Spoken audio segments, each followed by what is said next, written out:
知恵を使って不釈神妙の愚法。遠藤安楽行本の概要ですが、主に説かれるのは四安楽行といって、1心、2苦、3意、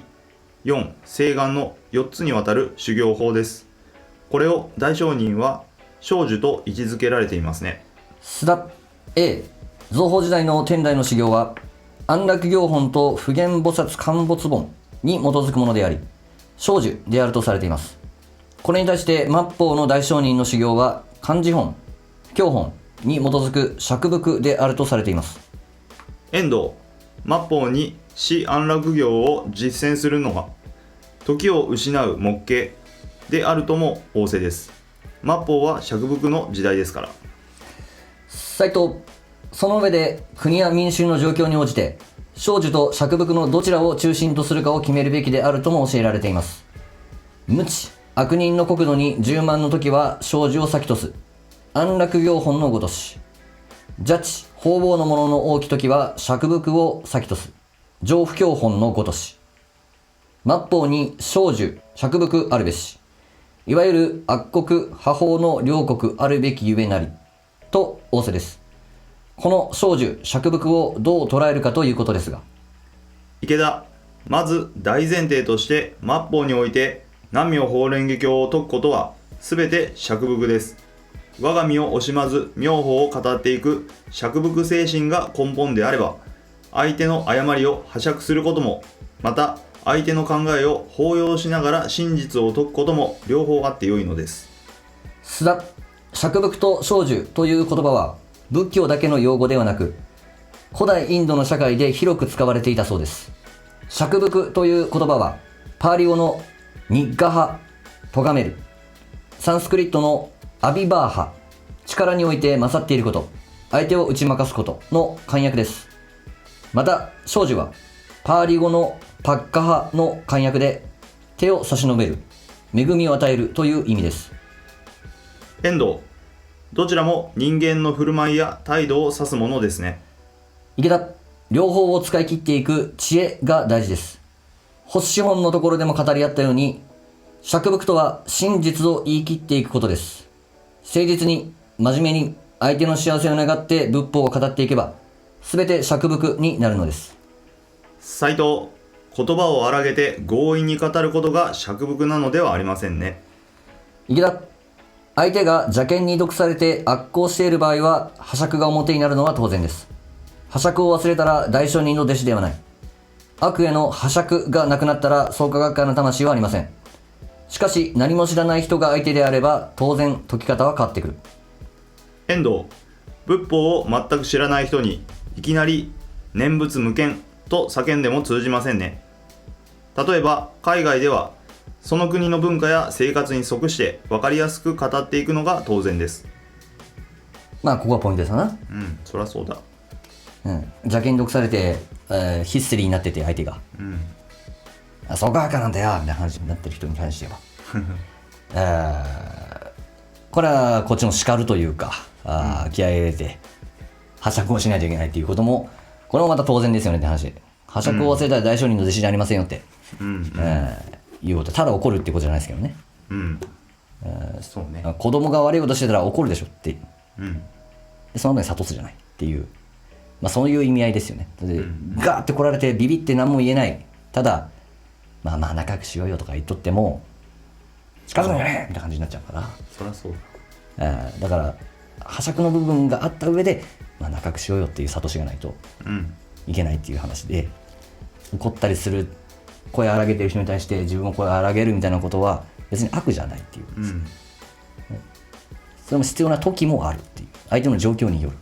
そうね。危険を伴う時は声荒げるっていうのは僕は意識してますけど、ね、危ないと、それは言わないかんでしょうっていう。そうですね。それを放置していたら死んじゃう人が不幸になってしまうかもしれないっていうような状況もあるかもしれない、緊急を要する時だけでいいかなって僕は思うんですけど、ね、これあれですね、ビジネスでもそうですもんね。ここ違う部署からこうなんか偉い人が来ました、で今ここの部署の改善をするのになんかうちではこうだったからこうやれみたいなやり方するとそら煙たがられますからね。はだからその部署の文化をまず理解していいところは伸ばしていって改善できるところはみんなで改善していこうよっていうやり方をしていかないとただただ煙たいだけの口うるさいじじいになるみたいな、これよく書かれてますからね、いろんな本だとかい、でも、相手の状況に合わせてっていうかね、うん環境に。そうまずは環境に馴染んで頭ごなしに言うのは誰でもできるですからね、だから結局釈伏とか生じといっても形式ではないっていう話ですね。形式ではないですよね、絶対。状況によって、うんそれは行動も変わるよって、同じ釈伏でもっていう話だよね。相手は人です。そうです。うん次でいきます。はい。斎藤安楽行本の修行は、法華経愚教の初心者である菩薩たちが無益な争いで法を下げたり、心を乱して成仏の道を踏み外さないように注意事項を説いたものだと思います。池田、私どもで言えば不釈神妙で愚法をする場合にも絶対に法を傷つけてはならないということです。商法を惜しむがゆえによくよく知恵を使って愚教をせよ。これが安楽行本の心です。あらゆる人々にどうしたら妙法の功徳を受けさせてあげられるか、安楽行本はその一念を教えている。ゆえに友の幸福を真剣に祈り、知恵を発揮して仏法を語っていく中に安楽行本の心は全部生きてくるのです。日蓮大聖人も不釈神妙の釈伏精神を門下に教えられるとともに、礼儀、尊敬、そして賢明な振る舞いの大切さを強調されています。遠藤大聖人の仰せの通り、自在の知恵を発揮して人々を救い切ってきたのが学会です。不釈神妙の真剣さが知恵を生んだと言えます。斎藤、まさに布教革命ですね。日順上人は創価学会の出現によって5時の時代から流通交付の時代に入ったと、学会の時代即応の愚教を賛嘆されています。池田安楽行本には、妙法を実践する人が恐れなく活躍することは獅子王のようであり、その知恵の光明は太陽のようであろう。遊行するに恐れなきこと、獅子王のごとく。知恵の光明は日の照らすがごとくならん、とある。光線力とは、太陽のように世界を照らす大知恵の宗教運動です。一人一人が知恵の光となり、その光が集まってこの地球をも発光させていく。いわば壮大なる教外革命の芸術です。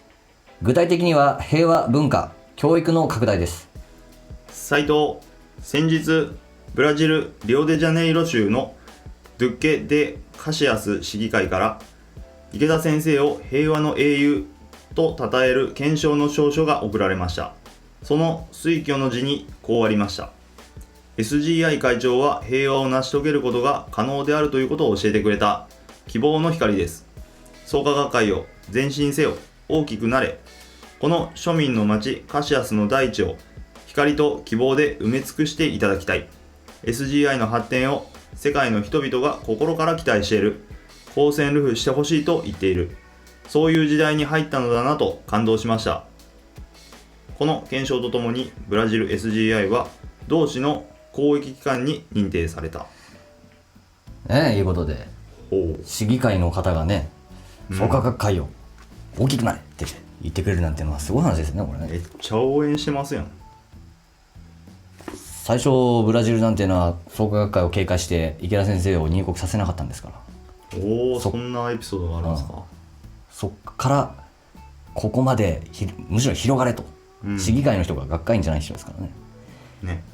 広がれって言ってるってことは、これはもう現地の SGI の方々がいかに市のために貢献してきたかっていうことの表れですが、まあとにかく妙法を実践している人が太陽のごとく活躍してるっていうことですよね。まあ97年の時はね、96年か、そういう感じだったという話ですが、安楽行本ね、造法時代の天台大師は生じと言っていたが、末法においては、大聖人は釈伏だと。だから安楽行本って言ってもやっぱり結局は自他共の難を釈伏した上で安楽っていうところにたどり着けるっていうところなんで、そうですね。結局自分自身釈伏するってことなんで釈伏なんですよ。うん安楽になるために釈伏が必要自他ともの。うんまあまあこれ心構えっていう感じですよね。安楽行本って言ってもそういう生寿だとか戦わないこと苦労がないことが安楽だっていううんふうにまあ勘違いしてる人が多いっていう前提があったので、今そういうことじゃないですよねっていうような内容でございましたけども、そうですね。どうでしょう、ざっくり感想。やっぱ本当最初言ったみたいに楽して得られるものではない境外だということがよく分かりましたね。うんまあそりゃそうだろうっては思いましたけども、やっぱあれですよね、現状の問題に対してどう向き合ってその未来の安楽の境地にたどり着けるかっていうこの過程がやっぱ大事なんでしょうね。そのためにはやっぱこの法華経の理解や実践っていうのが必要なのかなっていうのは改めてここに来て思い出させられたような章でしたね。ありがとうございます。安楽って言葉がその深みを持った上での安楽っていう、そうそうそう、その文字の見方がうん、変わったんだったら、嬉しいと思いますし、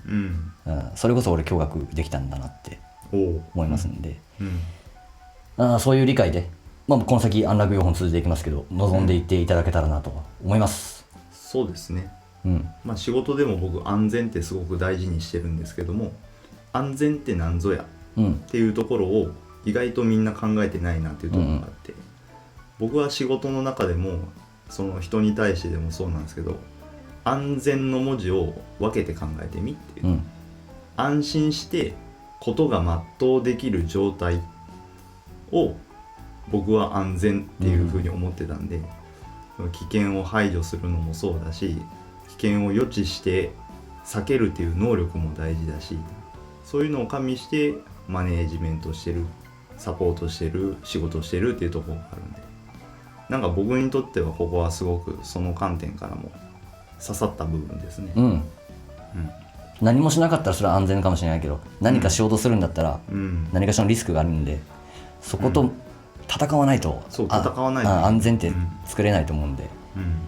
そういった意味で安全って言葉も深みのある言葉ですよね。そうなんですよねっていうのがすごく腹落ちしたところでした。いや似てますね今の話とね安楽になりたかったら戦わなきゃいいんですよ、うん、ね、悩みから逃げりゃ安楽ですよ。でもそうじゃないでしょ、何もなせないよ。苦しくてもさあ来いっていう題目ができるかですよ。さあ来いって思ってる時やっぱ辛いしきついんだけど、うんその先に楽になる時が来るっていう、うんこれは安心ですよ。これあなたそんな題目をしてみたらどうですか。そうね、波に飲み込まれるんじゃなくて波を乗りこなす能力が必要ですよね。そうサーフィンできるならサーフィンできるようにならんといかんね。日々訓練で朝晩訓練してるんだ我々そういうことね。やってこいよ今後もということでございます。はい、お疲れ。おつもと